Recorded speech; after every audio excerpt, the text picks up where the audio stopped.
Good evening and welcome to Sunday Night in America. I'm Trey Gowdy and we're grateful you joined us. The situation at our southern border continues to spiral downward.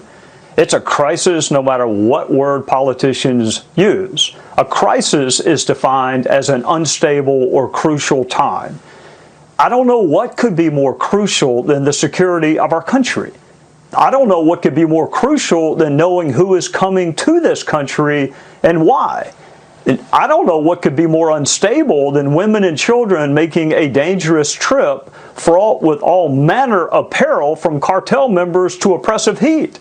I don't know what could possibly be more unstable than politicians preaching false hope to desperate people simply to score political points or avoid having to do what is the single hardest thing for some politicians to do, which is admit they're wrong. I'm sure you're left to wonder why we as a country continue to debate these same issues decade after decade. You're left to wonder because there is actually consensus among you. There is consensus among most of the people. Not full agreement on every detail. We will never have that.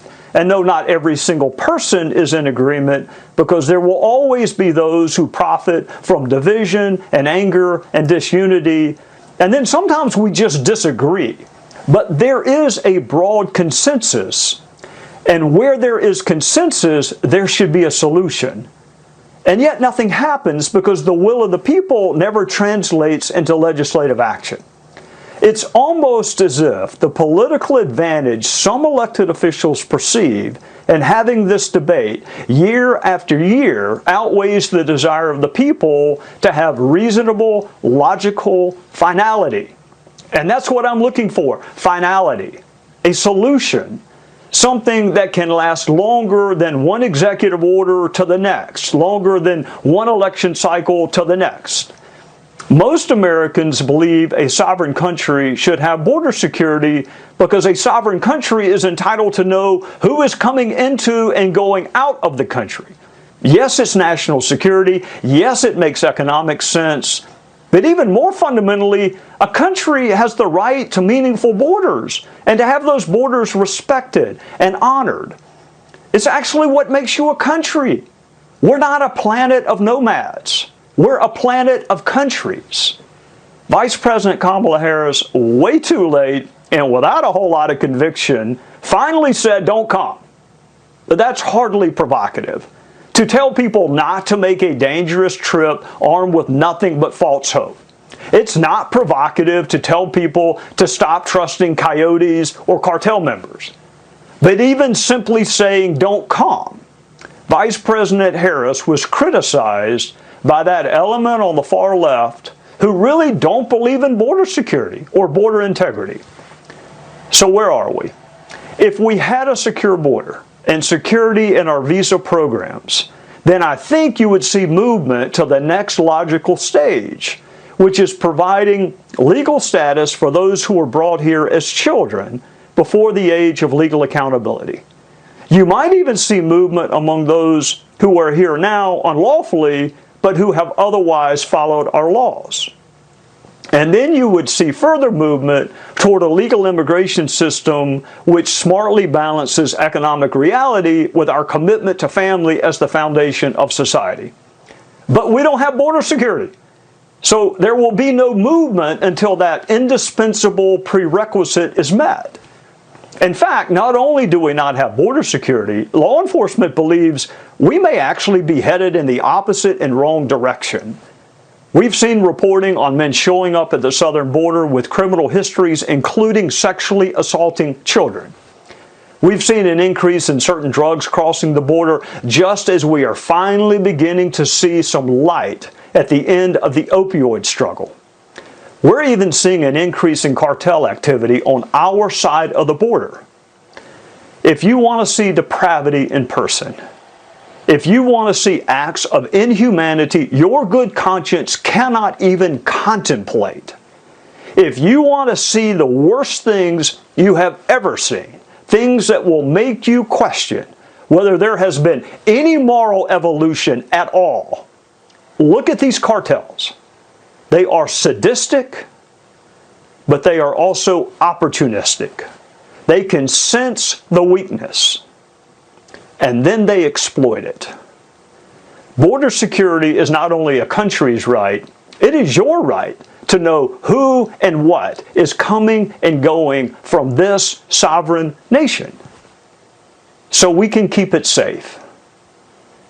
Joining me now, Congressman Kevin McCarthy, the Minority Leader in the United States House of Representatives. Kevin, how are you, and happy Father's Day. I'm good. Thank you, Trey. Happy Father's Day to you. I know of all the jobs you've had, that's the job you worked the hardest at and cared the most about. And I think Watson and Abigail really appreciate what you have done for them. Well, you're kind to say that, Kevin, and the same to you. Tell us about the cartels. They are scary, but it looks like there's an increase in their activity. Trey, you know better than anyone, not just your work in Congress, but you are a prosecutor. These cartels are making a fortune, but they make a fortune by human trafficking. They've taken over cities, and what they do is that when they go across the border, those ranchers, they burn their houses down. They kidnap their grandchildren. They want to move them out so they have free reign. And you talk about a crisis on the border, and you gave the definition of a crisis. I don't know if there's different degrees to it, but what's happening today is the highest crisis possible. From humanitarian, the number of children, 3, 2, 1-year-old, all by themselves with no clothes where a rancher finds them. The amount of drugs coming across. Fentanyl is up 300%. Now, if you think it's only happening to the border states, you're wrong. If you're listening to this show tonight, call your police department tomorrow and ask how many new deaths of fentanyl are happening in your community because of what's coming across this border now. And then what you find is something I think you, Trey, hadn't been on Intel to know about. They are catching people. It's not just Central America. 2,000 Romanians the other day from Yemen. And it's not just people from Yemen, it's people on the terrorist watch list. Now, publicly, I know they've come out and said there's been 2 of them, but you and I know from Intel that it could even be higher. But the one thing you have to understand, they didn't catch the 2 together. They caught them on separate days. Why are they coming? Who are they talking to? And what do they have planned?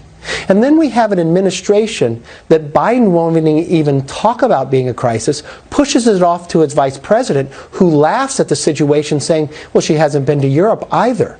When you collapse your border, we are a country of a rule of law. When you break down society, you break down the rule of law. You know that probably better than anyone. But this is beyond a crisis, and it's affecting not just border states, but your states, because they're not testing people, they're shipping them into your community. And we are a very giving nation. We believe in immigration. More than 1 million new people become Americans every year. But more than 1 million people will enter this country illegally and be here by this southern border crisis, created not by a new law, by simply executive orders of this new President Biden.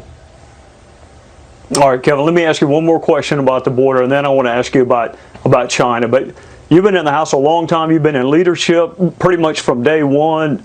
I'm scratching my head. Why won't the Vice President go to the border? I mean, what is the downside to actually going to the border and acting like you're trying to fix it? Why won't she go? I have no idea. She wants to ignore the problem, but she would learn so much more. You know, 2/3 of all the Republicans in Congress have been to the border this year. When I went there, there's things you learn because the border agents can tell you right then. And the one thing you have to understand, when there's a crisis at a border, when there's unaccompanied children coming in, you know who's caring for them? The border agents. So what's happening, they're being taken off the border, so the border's even more wide open. We're finding people rushing it like we've never seen before. But we're finding people that are on that terrorist watch list that are coming from other countries, from more than 140 other countries. Why would they come to the southern border? Because they know it's open and they know they can enter America that way. But she should go there and she should learn firsthand what the problem is to find the solutions for it. Welcome back to Sunday Night in America. Congresswoman Ilhan Omar appeared to compare the United States and Israel to terrorist groups.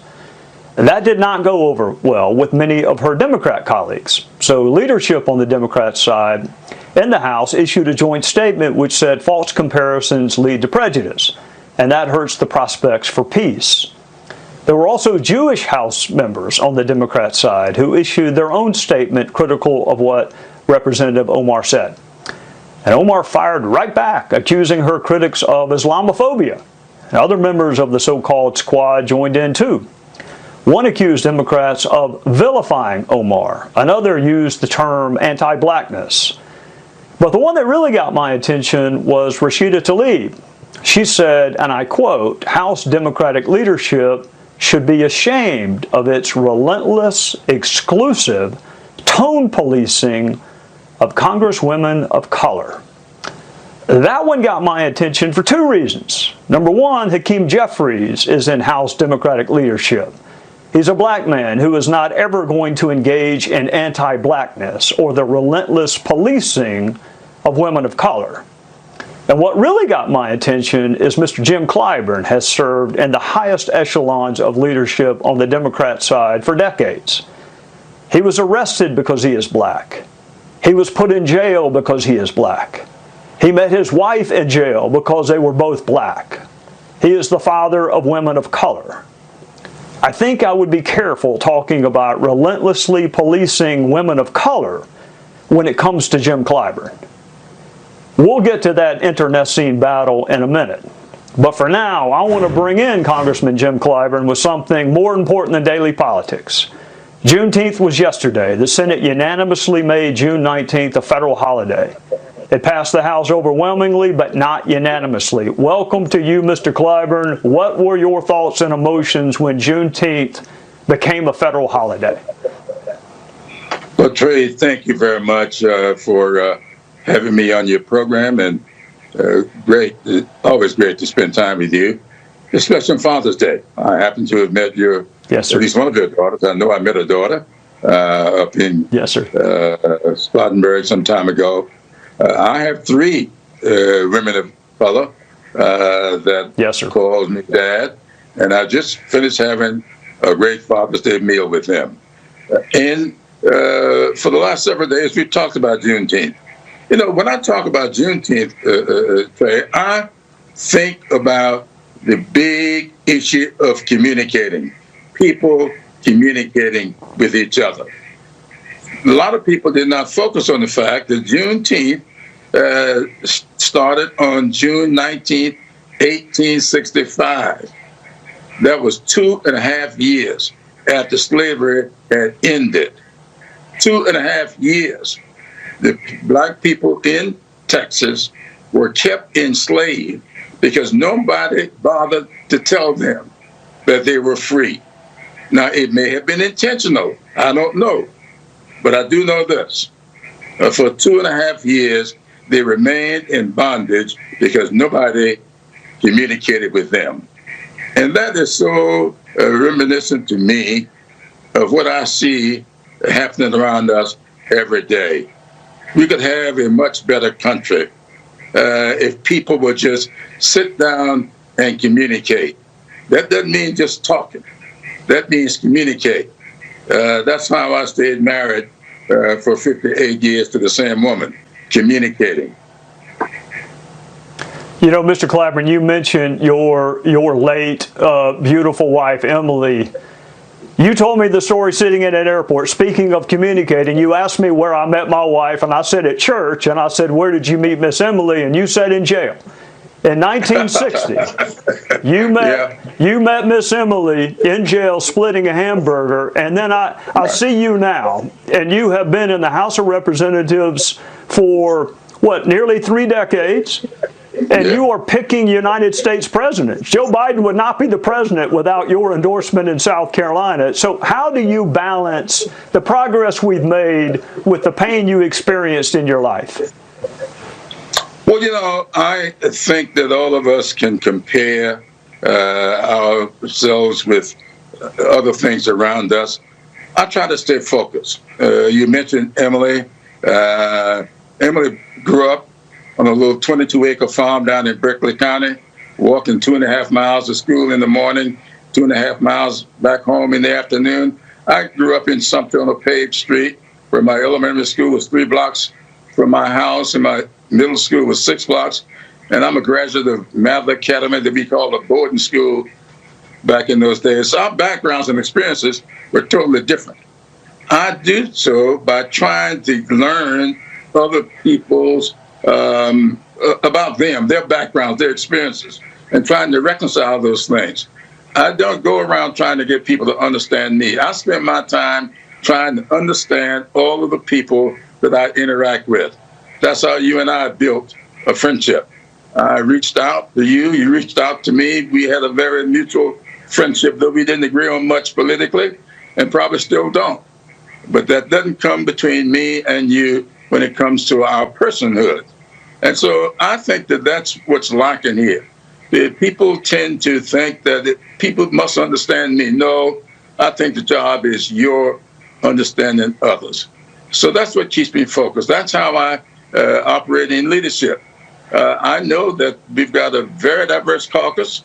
I know that we've got, I also chair the House Democrats Faith Working Group, where I work with Christians and Jews, Protestants and Catholics. We have Muslims and we have Buddhists all in our caucus. And so what we try to do is learn about them, learn about their religions. And just because I'm an EME, doesn't mean I can't get along with Baptists. Yes, sir. I marveled when I was in the House. Democrats were much better at keeping whatever squabbles they had private. Republicans, they're all out on the newspapers. Everybody knows about our squabbles, but y'all were great about keeping them private. But something led House leadership to put out a statement with respect to Representative Omar. What led to that statement being drafted? Well, I think that a lot of times we say things and we really do not mean what people interpret them to mean. And if you recall, what we did, we asked her to clarify exactly what she meant, and she did. She issued a statement of clarification, and what we did in the leadership, we accepted the clarification, and we said that these kinds of equations can sometimes lead to prejudgments on other people's parts, and we should not. We should be careful about that. So we accepted her clarification, and the members of the Jewish faith in our caucus accepted it, and we all went on about our business, and that's the way I'm going to leave it. Well, happy Father's Day to you, and I know that you are not only an avid golfer, but you are a very, very good golfer, and there's a tournament on right now, so I'm going to let you get back to that. I hope I see you soon. Thank you for coming on tonight, Mr. Clyburn. Well, thank you very much for having me. I look forward to the next time. What we're intending to do is to reimpose the constraints that put Iran's nuclear program in a box. The limits on enrichment, the limits on stockpile, the intensive verification measures. There are many more things that Iran wants in the way of sanctions relief that go above and beyond what's in the original Iran nuclear deal. So we will come to the table not just with sanctions leverage, but with a united front of the world powers. There is high tension between Iran and the United States. Iran has now enriched uranium to the 60% mark. That's a major jump and getting closer to the 90% level needed to make a nuclear weapon. That is now rattling those indirect talks between Iran and Washington and probably makes you wonder why there is discussion about reviving the old nuclear deal. Even the New York Times warns the best anyone can hope for with Iran is pretty bad. Joining me now, former Secretary of State and former Director of the CIA, Mike Pompeo, a Fox News contributor. Welcome to you, Mr. Secretary, and happy Father's Day. Happy Father's Day to you too, Trey. What leverage, if any, does the United States have with Iran, and what in the world is John Kerry doing? Well, Trey, we left a lot of leverage for this administration. A couple of thousand sanctions on the Iranian leaders and the Iranian economy. We built out a coalition of Gulf states and our friend and ally Israel, all working to keep containment on Iran, to prevent them from having the money, the resources, the tools, all the things we saw. You remember when they flew pallets of cash to Iran a few years back. This administration was given an enormous amount of leverage to put pressure on the Iranians. You can see, you talked about their enrichment. You can see that they are firmly committed to putting pressure back on the United States so they'll get more concessions at the table. Just this week, they elected a fellow named Ibrahim Raisi as their new leader. He's got the blood of thousands of people on his hands. This is not someone we ought to be talking to. It's not a regime that we ought to be engaged with. We ought to continue the maximum pressure campaign and force this regime to change its behavior. You know, Mr. Secretary, I think what vexes people is they hear you say that and they believe you, and they wonder why certain administrations are so insistent on negotiating with Iran. I mean, you see these rockets flying into Israel that are not Hamas rockets, they're Iranian rockets. Why are we so heck bent on sitting down at the table with Iran? You know, Trey, I try to look at the other side's arguments and make logic out of them. I can often understand what others think. They simply have a different set of priorities. This one, I cannot figure out. It is completely befuddling to me to think for a moment that the New York Times would say what they did. Remember, the Iranians and the Russians are salivating at the chance of us lifting sanctions on the Iranian regime when your friends, the Gulf states and Israel, are on one side and your adversaries, the Chinese and the Russians, are on the other. The logic just doesn't add up. I can't lay out their case for them, Trey. I do not understand it. Well, if the guy who finished #1 in his class at West Point is having a hard time understanding the other side of the argument, you know there's no chance I'm going to understand it. So I'm going to switch to another country. North Korea. When I was in the House, the most closed off country that we seem to know the least about. What is going on with North Korea? Should we be concerned? What is the state of their leadership? It's a great place to turn after talking about Iran. Imagine an Iran with a nuclear weapon and a nuclear weapons program, a country much bigger than the North Koreans. It would pose an enormous threat. The North Koreans, too, pose a real threat. They have a nuclear capability. We worked really hard, Trey. We broke a lot of glass. The president went to Singapore and then Hanoi and then met Chairman Kim again at the border at the DMZ. We weren't able to get him to give up his nuclear weapons stockpile. We got him to stop nuclear testing. We got him to stop long-range missiles and long-range missile testing, but it's not enough. There's an awful lot of work to do. That country has been racked with COVID. It's been racked with enormous economic problems from bad weather, not enough rain, a drought inside of the country. But make no mistake about it, there is still work to do with respect to North Korea. Let me keep going around the globe because I have the former Secretary of State and the former head of CIA and a guy that was on House Intel. Let's go to China. What are the prospects of us ever finding out the real origin of COVID-19? And if you were sitting across the table from them, what leverage do we have to make them cooperate with an investigation? Imagine you come home one evening and find your spouse and your child brutally murdered. That's what happened to Alex Murdaugh. He came home to find his wife Maggie and their 22-year-old son Paul shot to death. The Murdaugh family is very prominent in legal circles in South Carolina. 3 different Murdaughs served as the district attorney for almost 100 years. Alex Murdaugh himself is a volunteer prosecutor. Law enforcement isn't saying much, but this much we do know. There's a killer on the loose. Joining me now, Maureen O'Connell, a former FBI special agent. Welcome to you, Special Agent O'Connell. Thank you, Trey, and happy Father's Day to you and all the fathers out there this evening. Thank you very much. It looks to me like the only witness is the crime scene itself. And if we can rely on the reporting, and I want to ask you in a minute why more information doesn't come out, but you have 2 different weapons used. There is some reporting that the victims were bound, and there were multiple gunshot wounds. What is law enforcement looking for from the crime scene? What can that help them do next? Well, one of the things they're looking really hard at right now, obviously, is the DNA. The family members of Mallory Beach have submitted their DNA, as have the other young people that were on the boat the night that Mallory was killed in that horrible accident. So they're waiting on the DNA to come back.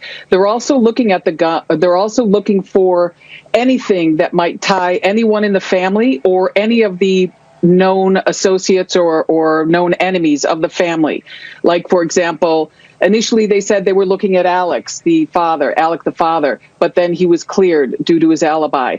They were also looking into the ex-employee who Alec purportedly had a fist fight with, and then the son Paul jumped in on. They're also looking for, they're speculating that there could be it could have something to do with that young person, Stephen, that was killed on that rural road, or perhaps the former house cleaner. And although I know that, revenge is a dish best served cold, I think that seems far, far less likely, considering the fact that Paul was shot twice with a shotgun and once in the head. One of the frustrations I hear from folks, or I used to hear from folks, is why won't law enforcement release more details? Can you help the public understand why there actually is a strategic reason that law enforcement is not going to tell you or tell the public everything that they know? Well, sure, Trey, and you know this better than anyone. We have to keep a lot of things close to the vest, and we do that because there will be a lot of people that will call in and confess, or people get arrested and they'll confess, or they say they have information about this crime. And if we let all the information out, it would be almost impossible to determine who was being truthful and who was trying to cut a really good deal with the prosecutors. So we keep a lot of pertinent stuff that we can, especially since I don't know how much they have, how much information they have, but they want to keep what they have close to the vest so that if someone does come forward and claims that they know something, they'll be able to verify. You mentioned DNA. I mean, if they're shell casings, you may want to look for fingerprints. If they were bound, you want to do touch DNA and look for fingerprints. My experience, I did have cases solved after a decade, but my experience is they're best solved as quick and close to the time of the incident as possible. When does the Bureau or law enforcement begin to think about bringing a profiler in, someone to kind of help them come up with a profile of who could have done this? Well, to the best of my knowledge, the Bureau is not involved right now, and that burden to make that request would be on the agencies that have the ticket or are working it right now. So a local agency or a state agency will ask the Bureau for assistance in that regard, and they will definitely offer it and definitely do it. And I'm sure that's something they will do. But right now, this is a hunting camp, so they've got all kinds of cameras around there, and everyone is speculating on social media, well, why don't they just look at the cameras? Because in a hunting lodge, oftentimes, the cameras are designated toward where the deer are, and the deer have very, very specific paths that they take, places that they sleep, places that they're known to frequent, and so the cameras in large part, being a security expert, I know that the cameras in large part would most probably be geared toward that. But there should still be some focused on the driveway and the access and egress to that compound or estate. Well, thank you, Special Agent, for your service to our country, and thank you for coming on tonight on Father's Day to help us understand this horrific, horrific crime. And thank you, sir, and thank you for your service as well. Yes, ma'am. Coming up is one of the most important and rewarding jobs in the world, and you just might have it. Next.